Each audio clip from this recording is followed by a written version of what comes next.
For social work, the image of the other looms large in the profession's approach to helping and its efforts to facilitate the well-being of outcasts. What does it mean to be an outcast? Someone who is not readily accepted by those mainstream actors who can hold considerable power within society. It means outcasts need love, support, and community. These outcasts often experience a cruel form of isolation and are pushed to the edge of human existence, and we need to bring them back.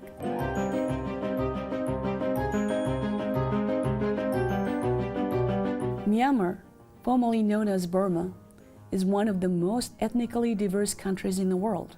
This nation's indigenous people have a history of immigrating to surrounding countries throughout the nation's long 2,000-plus year history. In the early 1960s, Myanmar reached another sustained peak when its ethnic minorities started to flee because the military assumed control of the government. Since then, ongoing economic and political factors have compelled members of many ethnic and religious minority groups to leave the country involuntarily. One example of a very recent conflict between two groups triggered the latest refugee flow out of Myanmar.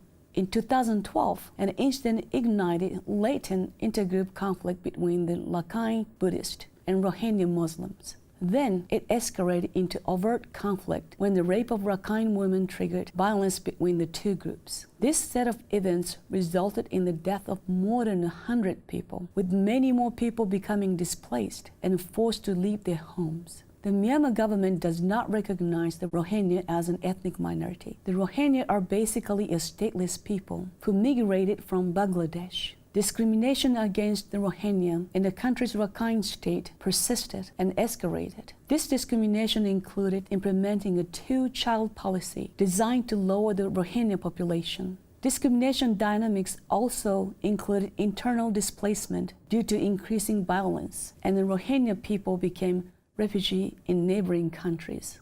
Myanmar refugees began resettlement in the United States beginning in 2005. People from Myanmar have become the largest refugee population residing in the Dallas area, with Texas as one of the principal refugee designation states for major resettlement. Dallas County has become the second most popular resettlement area for refugees in Texas. Among these groups, refugees from Myanmar comprise the largest segment at 36%. These refugees experience more obstacles in the process of cultural accommodation to American community life, and therefore require considerable support for effective resettlement. Refugees who resettle in the United States are, by statute, supposed to become self-sufficient within 4 months. This is due to the poor conceptualization of a construct of resettlement, which is not through the lens of refugees. We decided to investigate the needs and the strengths of Myanmar women refugees, who typically stay home and raise children.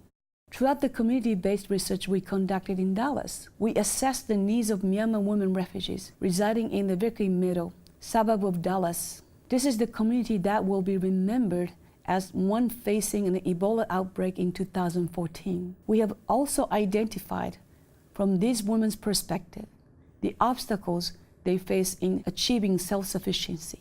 We gained a deeper understanding of the many hardships they have experienced.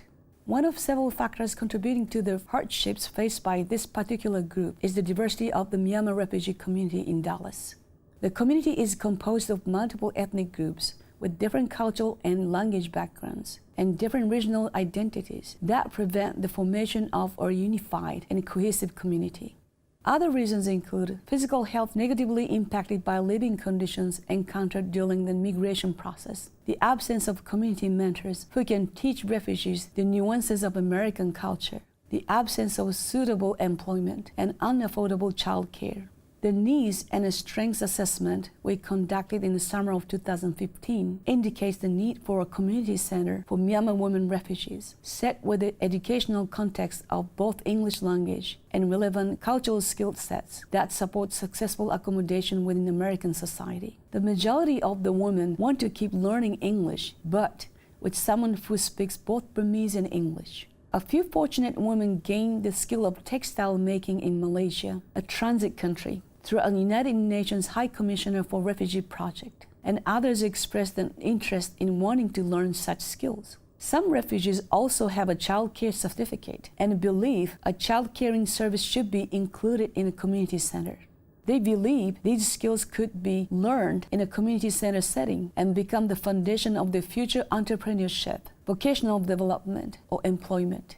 This community center setting also needs to be perceived as a resource center for Myanmar women refugees, led by the more senior women assuming the roles of community mentors. As may be inferred from the earlier discussions, the financial struggles of women and their children are obvious. The Myanmar Women's Research Project in Dallas has moved through several phases, each one somewhat short in duration, but specific in its focus. Let me enumerate each of these phases for the purposes of not only identifying the substantive features of the research project, but also showing how this kind of project can inform the humanities, helping outline how the humanities inform community-based research. Phase 1 involved getting oriented to the Myanmar community in Vickery Meadow. We sought to document the distinctive features of the Vickery Meadow project by talking and visiting informally with residents, walking and driving around, sensitizing ourselves to the features of the community, visiting institutional representatives in schools and libraries, making multiple informal observations, taking notes, and capturing images of community qualities using photography. Phase 2 involved deepening our understanding of the Myanmar community through visits, meetings, interviews, and discussions in small groups, typically occurring in women's apartments. Those discussions revealed the kinds of resettlement challenges the women are facing in their new community. In Phase 3, we formalized the community-based research. In this phase, we incorporated traditional social research efforts to document the issues and challenges and strengths participants experienced in the Vickery Meadow community and beyond, those pertaining especially to resettlement. Focus groups, structured interviews, and more open-ended interviews serve this purpose. We are now in Phase 4 of the project.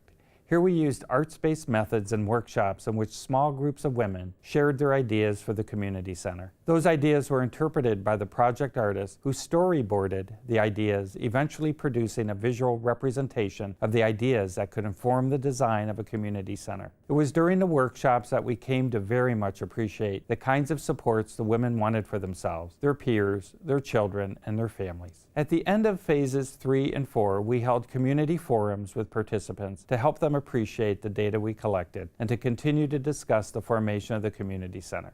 Looking into the future, we anticipate launching a small photo voice project with Myanmar youth so we can better understand their perspectives on community strengths, the resettlement issues their families are facing, and their hopes and dreams for themselves and their families, living now as Myanmar Americans. The arts and humanities very much inform the project. We were particularly interested in how the participants represent their ideas individually and in group situations. The 6 paintings emerging from Phase 4 very much inform how we are thinking about the later phases of the project. By employing the arts in order to build images of resettlement life and post-resettlement lifestyles, we can better appreciate the lived experience of transition Myanmar women and families are now making in their new world we call the Vickery Meadow Resettlement Community. More phases are to come, and we thank the University of Oklahoma Humanities Forum for offering its support for making previous and future initiatives occur in partnership with the participants.